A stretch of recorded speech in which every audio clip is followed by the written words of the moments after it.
crystal glasses clinked together as Elena Martinez carefully balanced the tray on her shoulder. She had done this 1,000 times before, maybe more. Her feet knew every inch of the polished marble floor at the Riverside Hotel. Even in the dim lighting of the grand ballroom, it was 7 in the evening, and the annual charity gala was in full swing. Women in silk gowns that probably cost more than Elena's yearly rent laughed with men in sharp black suits. Their perfume hung heavy in the air, mixing with the scent of expensive wine and fresh roses that decorated every table. Elena moved between them like a shadow. That's what she had become good at over the years. Being there, but not really there. Serving drinks, clearing plates, refilling water glasses, all while staying invisible. Most of the guests never looked at her face. To them, she was just part of the furniture, like the golden curtains or the fancy wallpaper. "Excuse me, miss," a voice called out.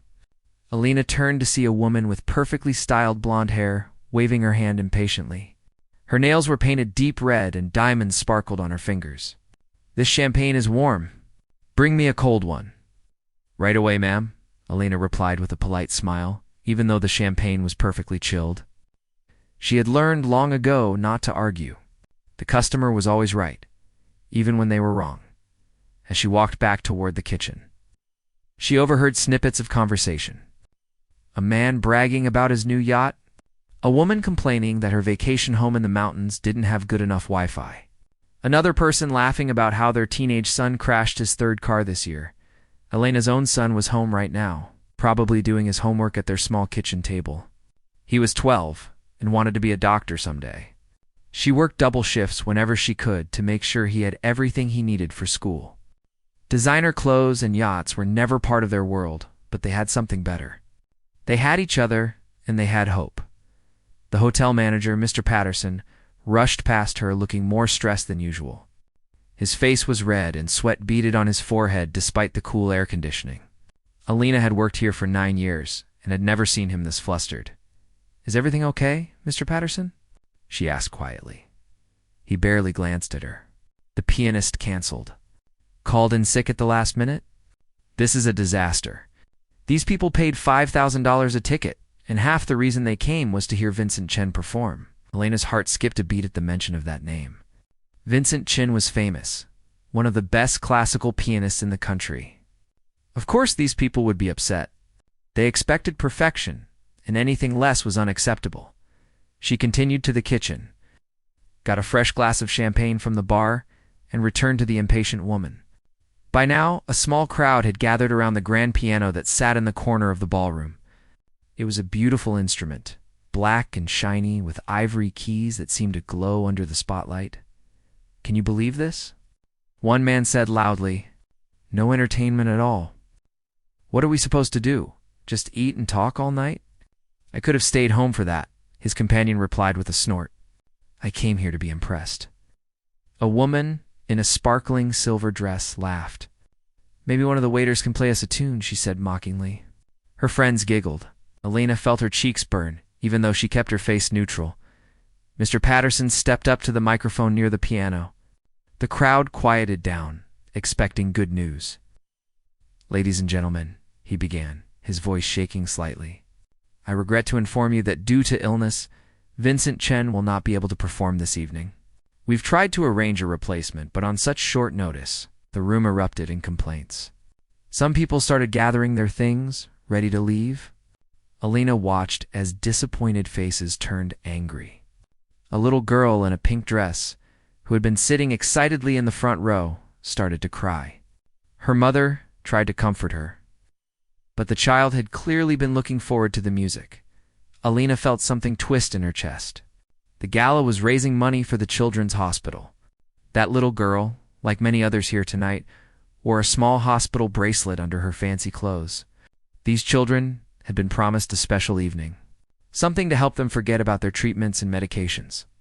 Even if just for a few hours, she set down her empty tray on a service table and walked closer to the piano.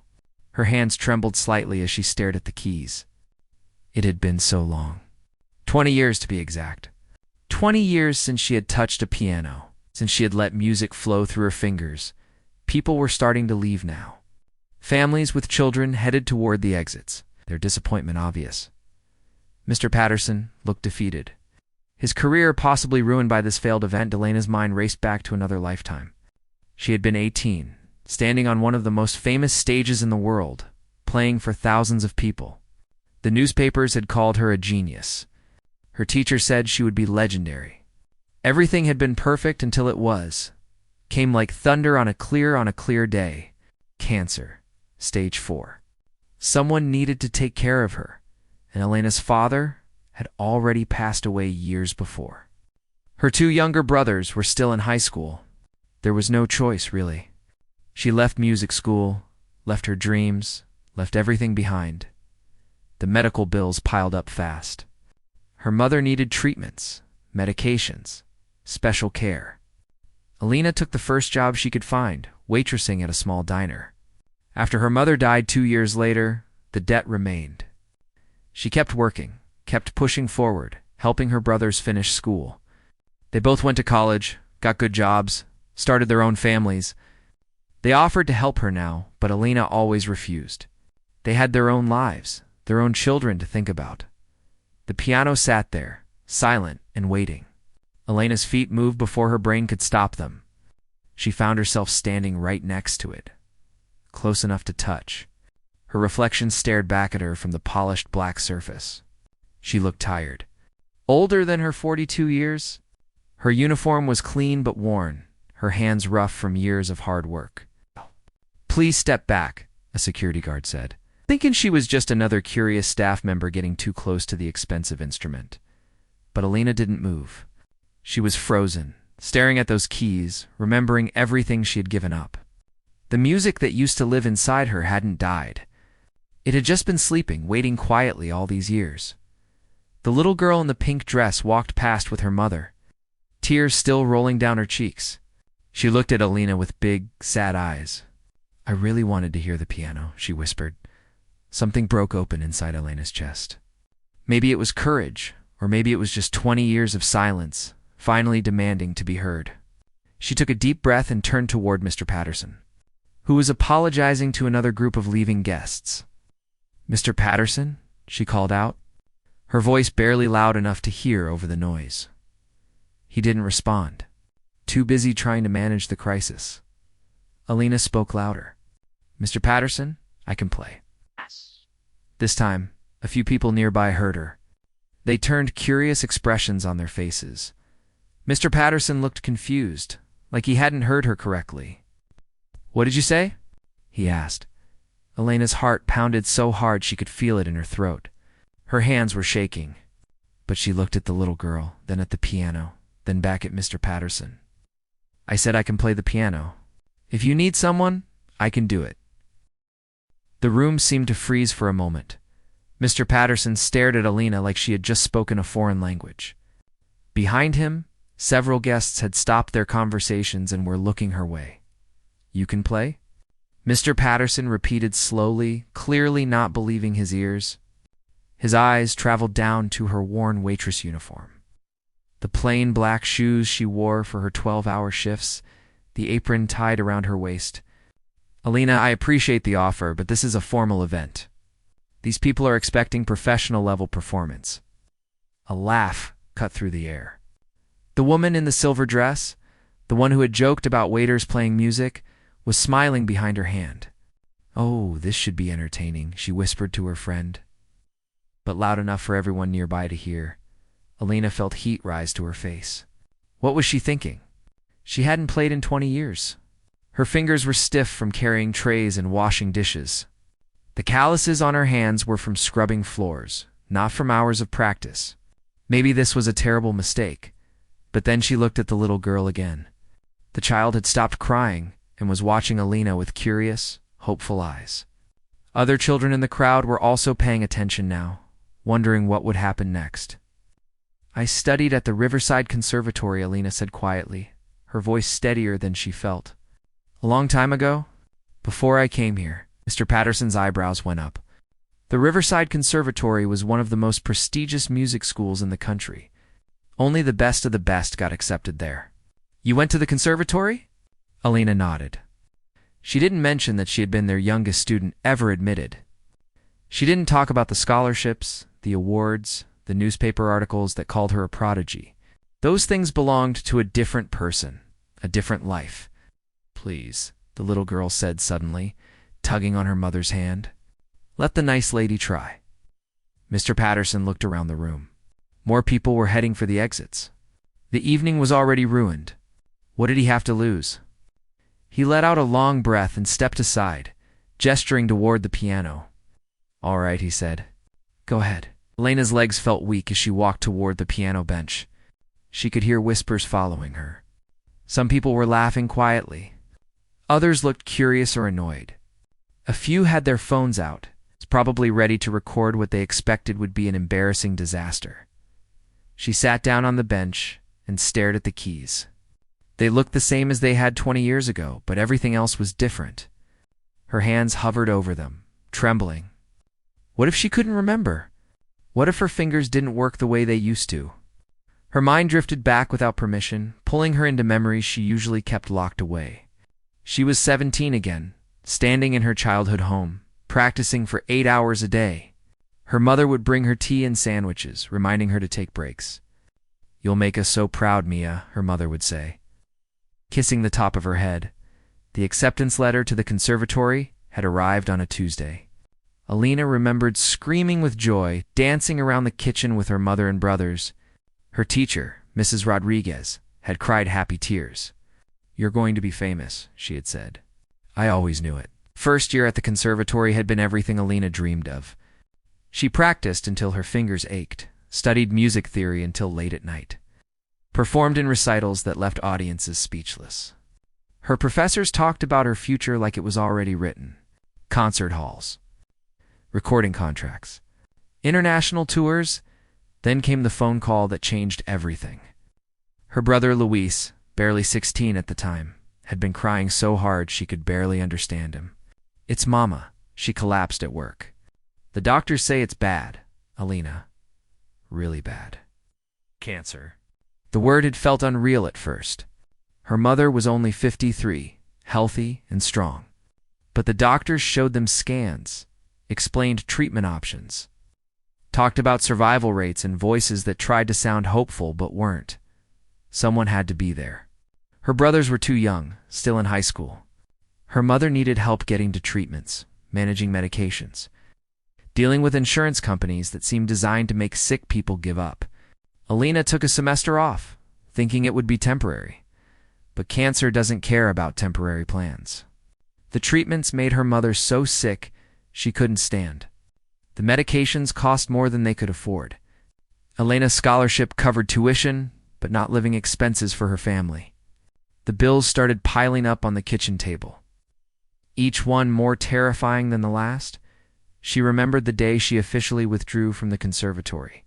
The dean had tried to convince her to stay, offering extensions, special arrangements, anything to keep their star student. But Alina knew the truth. Her family needed her more than she needed her dreams. She got a job at a small diner, waitressing for minimum wage plus tips.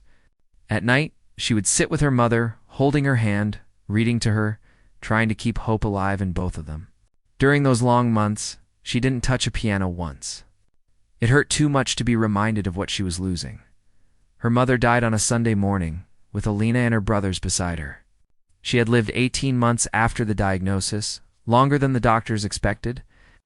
"Take care of your brothers," she had whispered to Alina in those final days. "And don't forget your music. Promise me." Alina had promised, but it was a promise she couldn't keep. The medical bills didn't disappear with her mother. The funeral costs added more. Her brothers needed food, clothes, help with school. Alina worked 2 jobs, then 3. She moved from the diner to the riverside hotel because it paid better and had health insurance. Years passed like water running through her fingers. Her brother Luis became an engineer. Her younger brother Diego went to medical school, inspired by the doctors who had tried to save their mother. They both offered to pay Alina back, to help her return to music, but she always said no. They had their own families now, their own responsibilities. She had made her choice, and she had learned to live with it. But sometimes, Late at night in her small apartment, Alina would close her eyes and remember what it felt like to play. The way the music would flow through her like breathing. The feeling of losing herself completely in the sound, becoming part of something bigger and more beautiful than everyday life. She missed it, like missing a piece of her soul. Now, sitting at this piano in front of hundreds of wealthy strangers who expected her to fail, Alina felt all those memories crashing over her. 20 years of silence. 20 years of what-ifs and mid-avines. 20 years of serving people who would never know that she used to be somebody different. Her hands finally touched the keys. They felt cool and smooth under her rough fingers. She pressed middle C, and the note rang out clear and true. The sound went through her like electricity. The ballroom had gone completely quiet. Everyone was watching now, waiting to see what would happen. Alina could feel their judgment, their skepticism, their barely hidden amusement. The woman in the silver dress had her phone pointed at Alina, probably ready to share this moment on social media. Alina thought about standing up and walking away. She could make some excuse, apologize for wasting everyone's time, go back to being invisible. It would be easier than failing in front of all these people. But then the little girl in the pink dress moved closer, sitting down right in front of the piano on the floor. She looked up at Alina with complete trust, like she knew something wonderful was about to happen. Alina closed her eyes and took a deep breath. Her fingers found their positions on the keys, muscle memory awakening after its long sleep. And then she began to play. The first notes came out shaky. Alina's fingers stumbled slightly on a simple scale, and she heard someone in the crowd snicker. Her heart raced. This was a mistake. She should stop now before she embarrassed herself completely. But something inside her refused to quit. She started again, this time with a piece she had learned when she was just 9 years old. A simple melody by Bergmüller, something beginners played. The notes were basic, almost childish compared to what a professional like Vincent Chen would have performed. Yet as she played, something started to shift. Her fingers remembered. They found their way across the keys like coming home after a long journey. The stiffness began to fade. The years of carrying trays and washing dishes hadn't erased the training that had been carved into her muscles through thousands of hours of practice. Alina moved from the simple piece into something more complex. Debussy. She had loved Debussy as a teenager.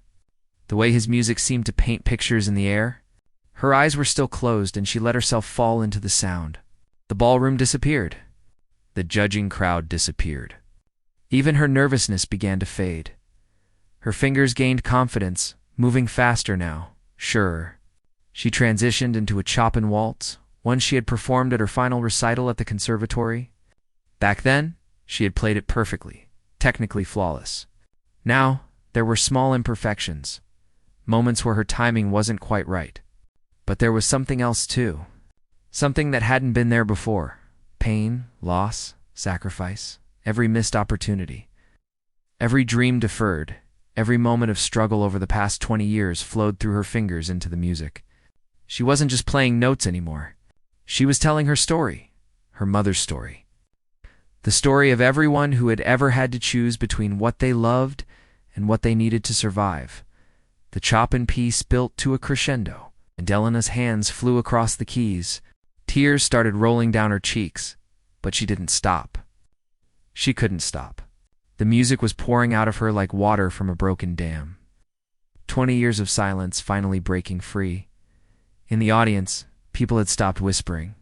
The woman in the silver dress slowly lowered her phone, her mouth slightly open.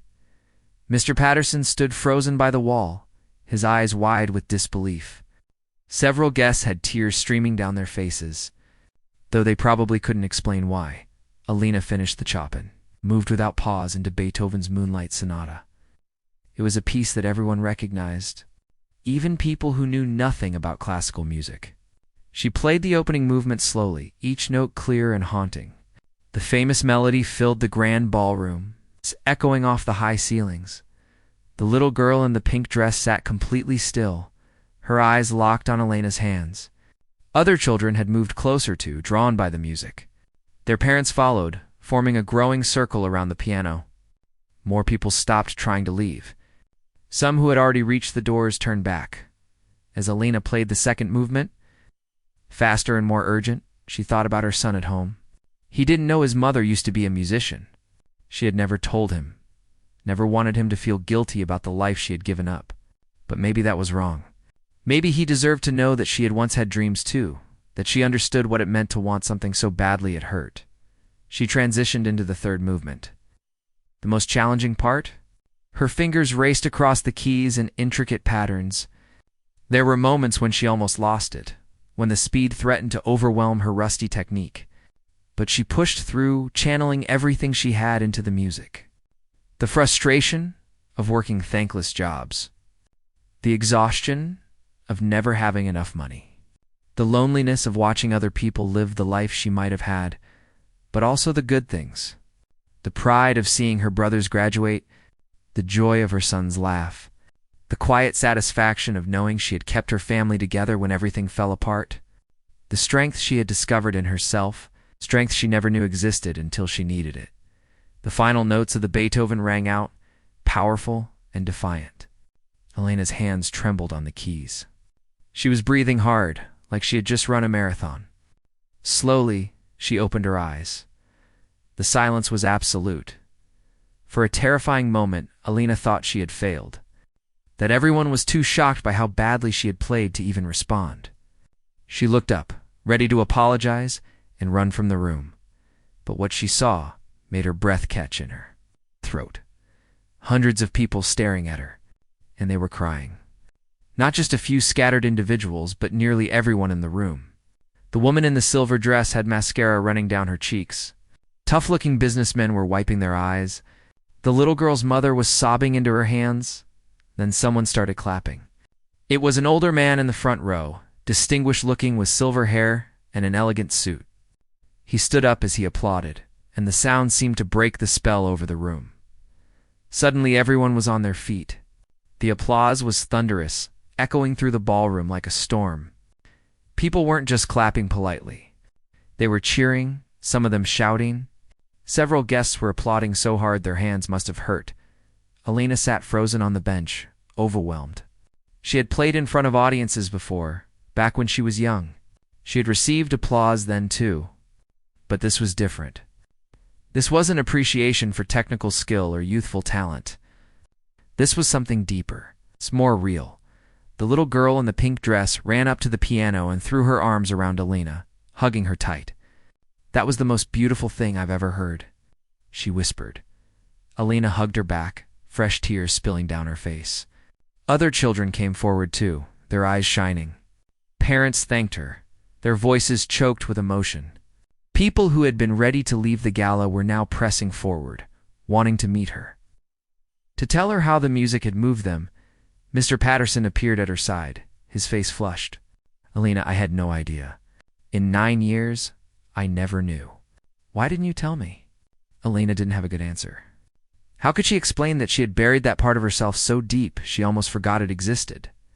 That being a musician felt like a luxury she couldn't afford when she had a child to feed and bills to pay. The older man who had started the applause made his way through the crowd. Up close, Alina recognized him. Antonio Valdez, the conductor of the city's symphony orchestra.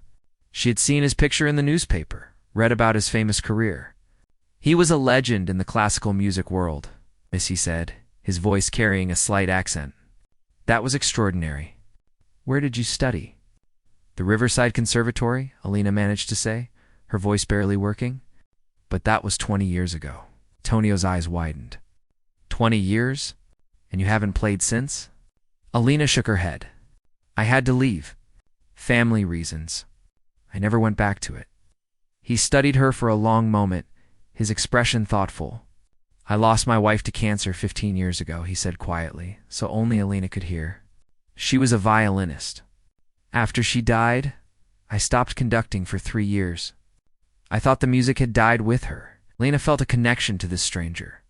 This successful man who seemed to have everything but understood loss in a way most people never would.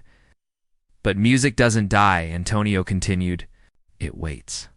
And when it comes back with wisdom. With depth. What you played tonight, that wasn't the performance of a conservatory student. That was the music of someone who has lived, who has suffered, who has survived. That is rare and precious. Before Alina could respond, Mr. Patterson interrupted, looking flustered and excited. The guests are asking if you'll play more. The gala just raised twice as much as we expected. People are writing checks right now. Would you consider playing another piece? Alina looked at the crowd of expectant faces and felt panic rising in her chest. Play more? She had barely survived that first performance. Her hands were shaking, her emotions were raw, and she felt completely exposed in a way she hadn't experienced in 20 years. I don't know if I can, she said honestly. Looking at Mr. Patterson, I'm not prepared. I haven't practiced in so long. Please, the little girl said again, still holding on to Elena's hand. Just one more song? Other children echoed her request, their voices blending together in a chorus of hope. Alina looked around the ballroom and saw something she hadn't noticed before. These weren't just wealthy people in expensive clothes anymore. They were parents and children, husbands and wives, people carrying their own burdens and losses. Her music had somehow touched something real in them. Antonio Valdez stepped closer and spoke softly so only she could hear. You don't have to play perfectly. Just play honestly. That's what moved them the first time. Alina took a deep breath and nodded. She turned back to the piano, her heart still racing. What should she play? Everything she had performed earlier had been classical pieces from her training. Music that belonged to composers who died long ago. Then she remembered something her mother used to hum while cooking dinner. A simple Mexican folk song, a lullaby, really, that her grandmother had taught her mother and her mother had taught her. Alina had never performed it publicly, never even written it down. It existed only in memory, passed down through generations of women in her family. She placed her hands on the keys and began to play the melody from memory, adding harmonies and variations as she went. It started soft and gentle, like her mother's voice singing her to sleep as a child. The tune was simple, not meant to impress anyone, just meant to comfort and soothe. As she played, she thought about her mother's last days. How she had stayed strong even when the pain was unbearable. How she had smiled and told stories to keep Alina and her brothers from falling apart. How she had made Alina promise to take care of the family, but also to remember to live her own life. I'm sorry, Mama, Alina whispered under her breath as she played. I forgot that second part. The folk melody grew stronger, more confident.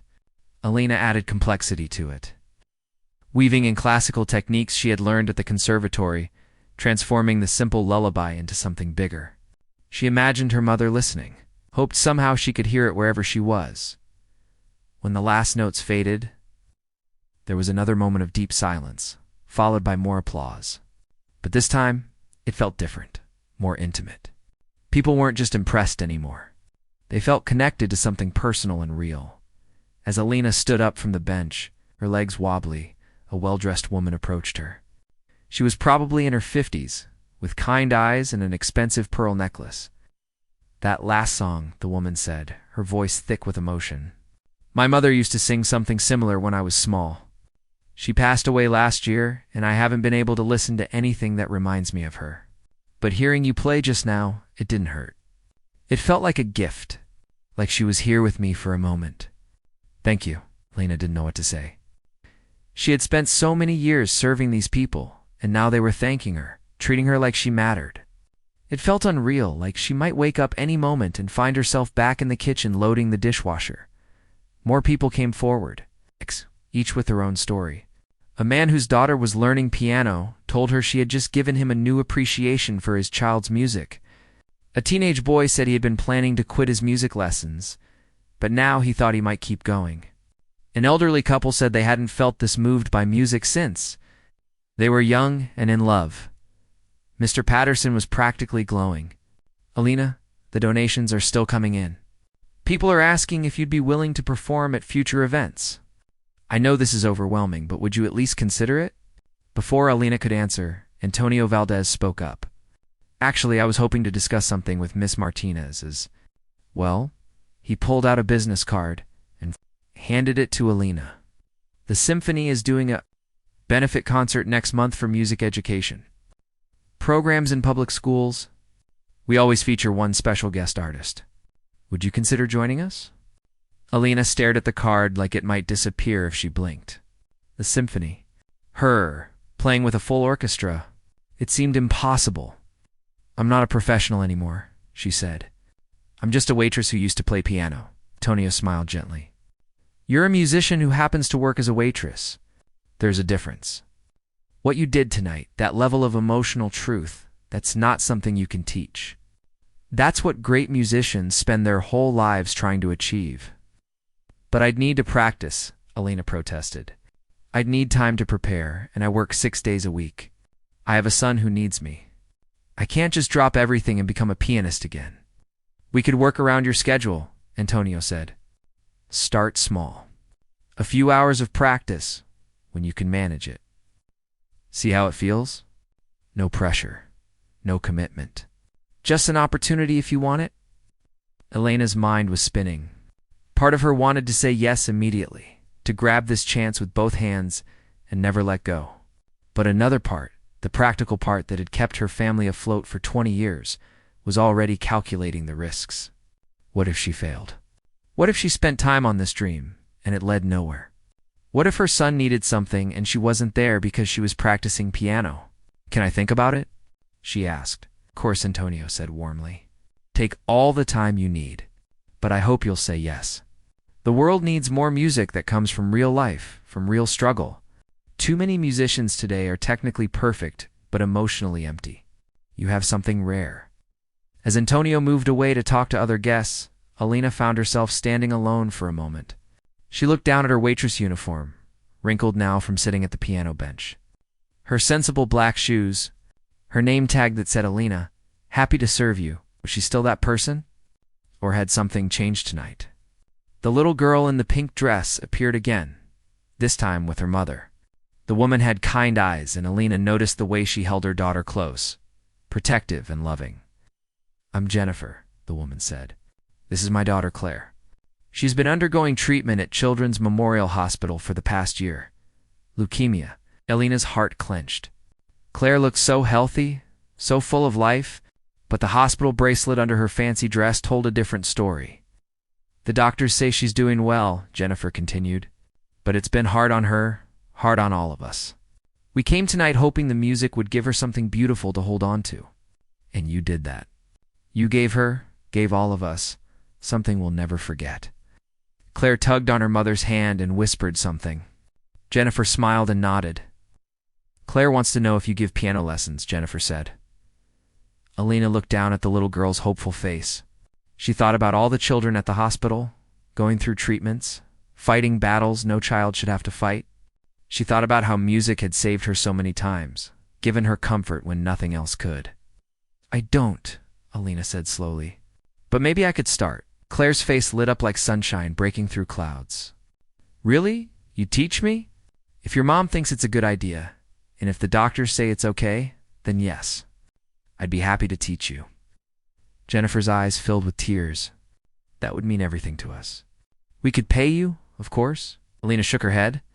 No payment necessary. Just let me know when Claire has energy for a lesson, and we'll make it work. As Jennifer and Claire walked away, chattering excitedly about piano lessons, Alina felt something shift inside her. For 20 years, she had thought of her music as something lost, something she had sacrificed and would never get back.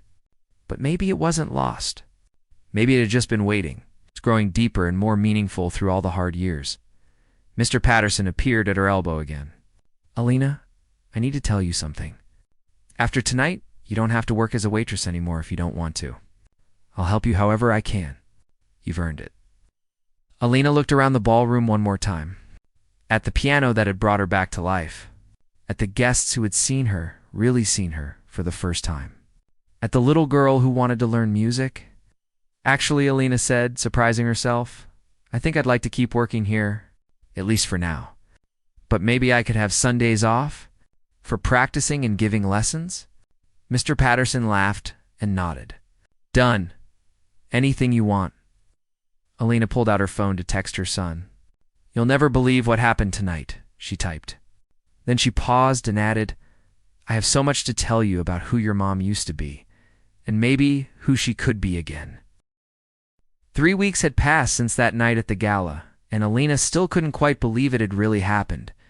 She kept Antonio Valdez's business card in her pocket, taking it out sometimes just to make sure it was real. The worn edges proved she had looked at it dozens of times, trying to gather the courage to call. Sunday morning arrived bright and clear. Alina sat at her small kitchen table, drinking coffee and watching her son Carlos eat his cereal. He was reading a book about medical procedures, already preparing for his dream of becoming a doctor. She hadn't told him about the gala yet. Every time she tried, the words stuck in her throat. How do you explain to your child that you used to have dreams too? That you gave them up without regret?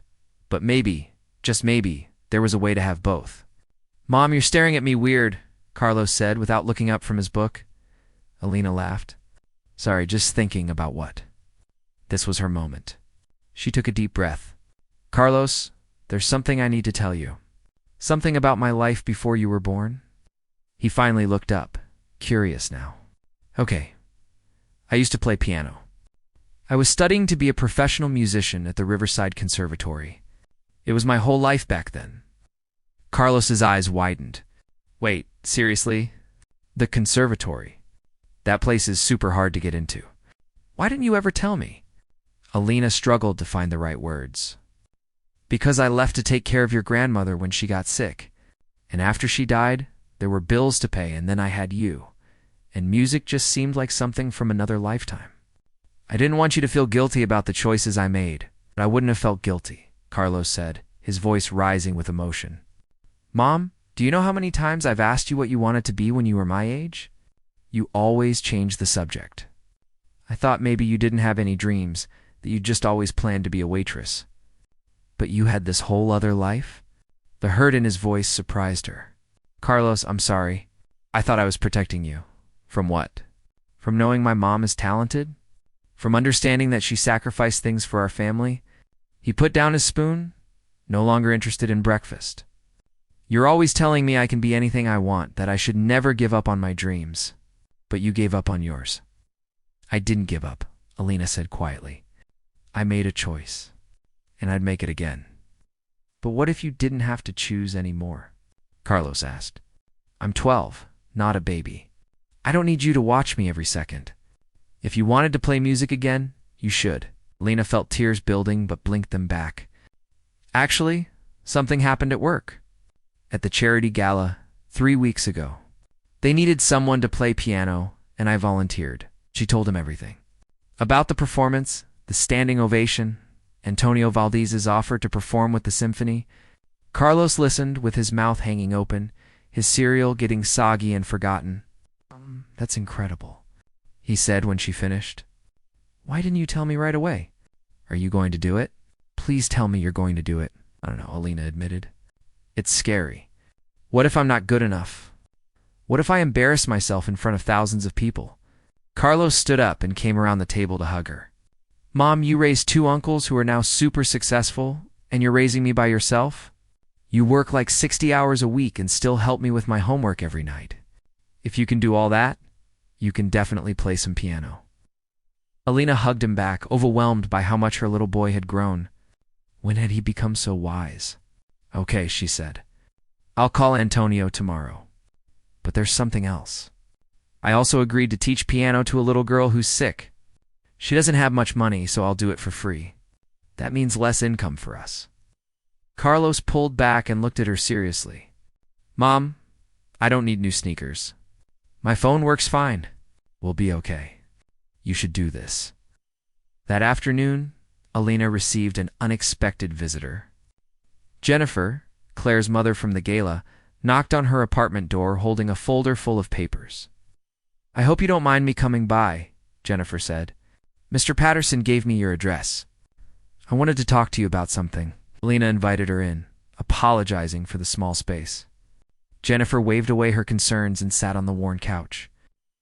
After the gala, I couldn't stop thinking about what you did, Jennifer began. About how music affected Claire, affected all of us. So I talked to some of the other parents at the hospital, and then I talked to the hospital administration. She opened the folder and pulled out a proposal. We want to start a music therapy program at Children's Memorial Hospital. Live performances for the kids, music lessons for those who are interested, something to give them joy during treatment. And we want you to run it. Alina stared at the papers, not quite understanding. Me. But I'm not a certified music therapist. We'll get you certified. The hospital will pay for the training. And they'll pay you a salary, too, more than you make at the hotel. You could teach kids like Claire, perform for them, bring music into their lives when they need it most. Jennifer's eyes were bright with hope. My daughter is fighting for her life, Alina. Your music gave her something to fight for beyond just surviving. Other kids need that too. Lena's hands trembled as she read through the proposal. It was real. A legitimate job offer, with benefits and everything. She could quit waitressing. She could spend her days making music instead of carrying trays.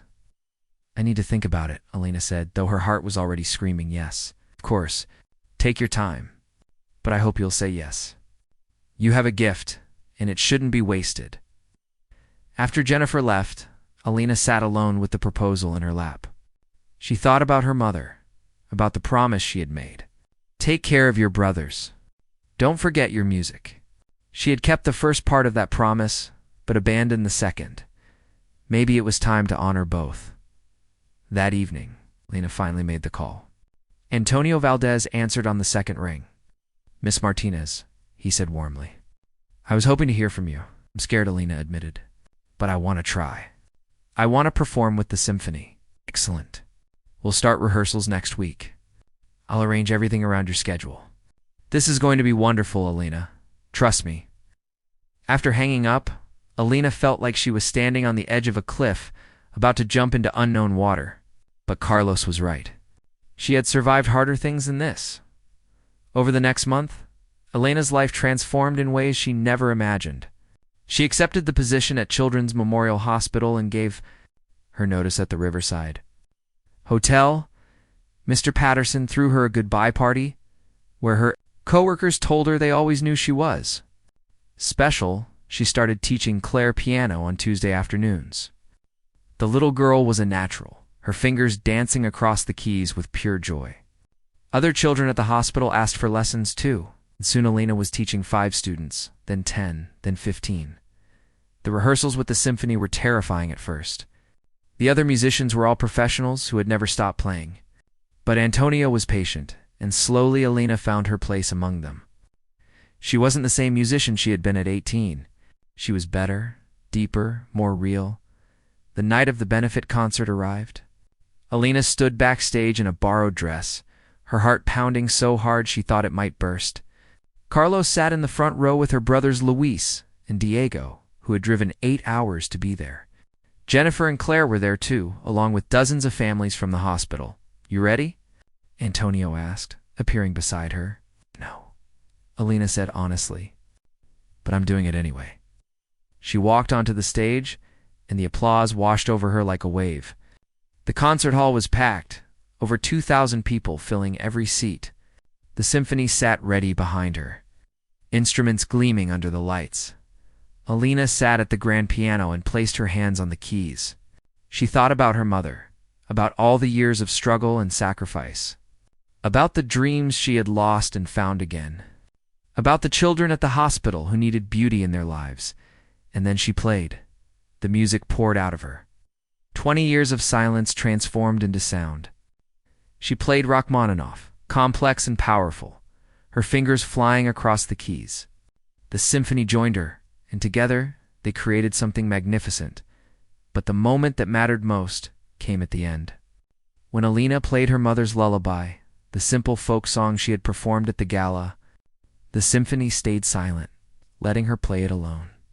And in the audience, Alina saw people crying, moved by the honest simplicity of it. When the last note faded, the standing ovation seemed to go on forever. Alina stood and bowed, tears streaming down her face. She found Carlos in the crowd, saw him cheering and crying at the same time. Her brothers were hugging each other.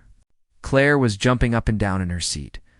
Backstage after the concert, reporters wanted interviews. Music schools offered teaching positions. A recording company wanted to discuss an album. It was overwhelming and exciting and terrifying all at once. But the moment, Alina treasured most came when Carlos hugged her and whispered, "Mom, I'm so proud of you." 6 months later, Alina stood in front of a classroom at Children's Memorial Hospital, teaching a group of children how to read sheet music. She still worked hard. She still worried about money sometimes. Life wasn't perfect, but every day she made music.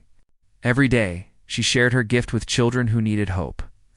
And every night, she went home to her son, knowing that she had finally kept both parts of her promise too.